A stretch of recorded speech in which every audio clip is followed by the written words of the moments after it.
Alors voilà, imaginons la scène. Vous êtes en train de cuisiner un poulet basquez. Et vous vous rendez compte que le plat a tellement mijoté que la chair du poulet a tendance à se détacher des os. Et là, vous tombez sur ma vidéo. La chair quitte les os. Qu'est-ce que c'est?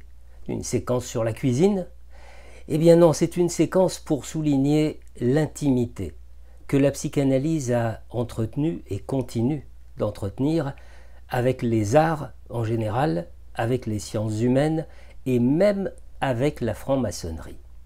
La chair quitte les os, c'est la parfaite métaphore d'une analyse particulièrement approfondie. J'allais dire approfondie jusqu'à l'os. Avant que d'entrer dans le détail du parcours, je le résume. La chair quitte les os. Ce qui était uni se désunit. La mort accomplit son œuvre, une œuvre transformatrice. Et enfin, c'est l'ouverture sur une renaissance. Donc, la chair quitte les os.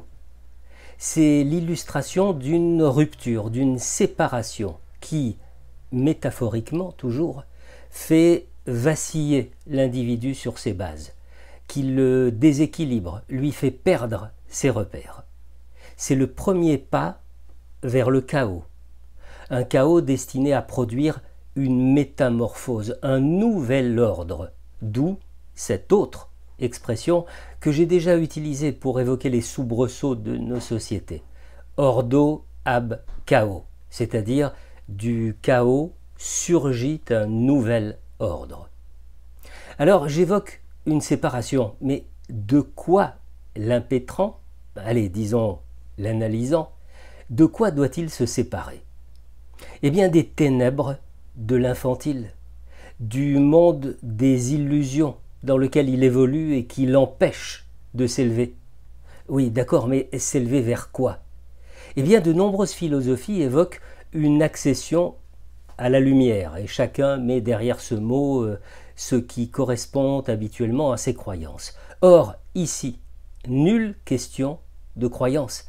C'est justement un dépouillement des croyances qui permet d'accéder à la découverte de son être intérieur, cette partie de nous camouflée à l'intérieur de ce qui nous guide, qui nous fait avancer dans la vie en aveugle, sans même savoir que nous souffrons d'aveuglement. La question que pose alors le profane en psychanalyse, s'entend, c'est comment accéder à ce soi, à cet être intérieur? Réponse, en explorant l'autre côté de soi, appelons-le l'inconscient. Oui, mais comment?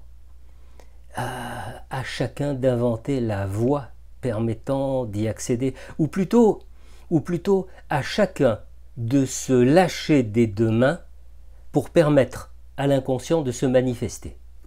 Un divan, une oreille, est la règle fondamentale acceptée et mise en œuvre par celui ou celle qui occupe le divan. Dans un tel contexte, que signifie alors la chair quitte les os? Je vous propose d'entendre la formule comme la séparation entre deux mondes. D'une part, la chair, c'est-à-dire l'apparence, l'éphémère, l'importance que nous accordons au matériel, à l'image, au statut, au désir sous toutes leurs formes, à l'immédiateté de la jouissance. Et d'autre part, les os, c'est-à-dire l'intemporel, ce qui demeure après que la chair les a quittés.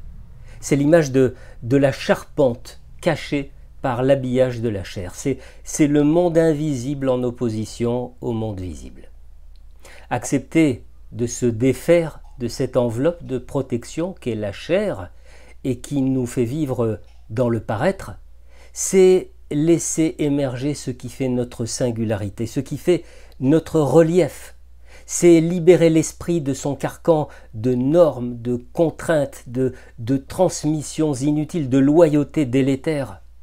C'est prendre le temps de laisser l'inconscient s'écouler à son rythme dans le conscient, apprendre à douter, à trouver un nouveau sens à la vie, et pas seulement à penser ce sens, mais à le vivre, c'est-à-dire à l'expérimenter, à le faire s'exprimer en actes et en paroles.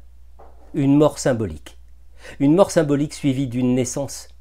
Le sacrifice de ce qui me faisait croire hier que j'étais en vie alors que je ne faisais que mimer ma vie. La chair quitte les os, c'est finalement, en psychanalyse, le processus indispensable pour s'affranchir du superflu, pour accomplir le vide, ou tout au moins l'élagage qui permet alors de percevoir l'essentiel.